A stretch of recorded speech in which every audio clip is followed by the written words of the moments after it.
Video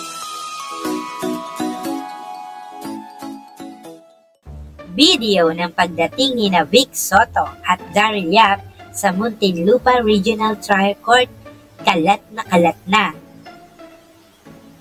Eto na nga, nagkasalpukan na nga ang dalawang taong kontrobersyal ngayon, sina Bossing Vic Soto at Director Daryl Yap sa Muntinlupa City Regional Trial Court ngayong Biyernes, January 17, 2025.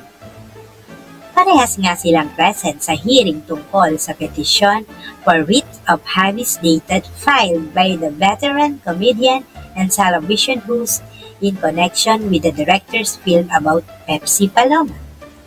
Ito yung pagdawit sa pangalan ni Bossing Vic sa teaser na ipinalabas noong nakaraan. Natuklasan ng korte na ang naturang post ay umulit lamang na may kaunting pagbabago. Ngunit, pinaalalahanan ng filmmaker tungkol sa umiiral na gag order at ang matinding parusa para sa anumang paglabag nito.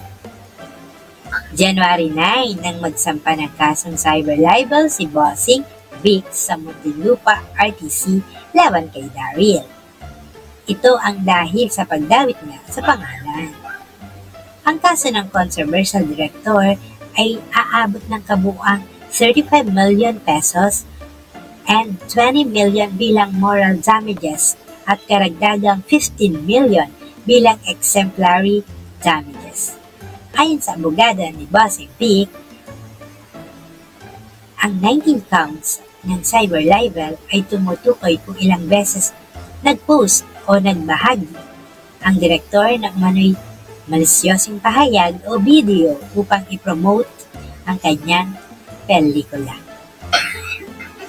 Daryl Yap was born in Olongapo, Zambales to his parents who are school teachers.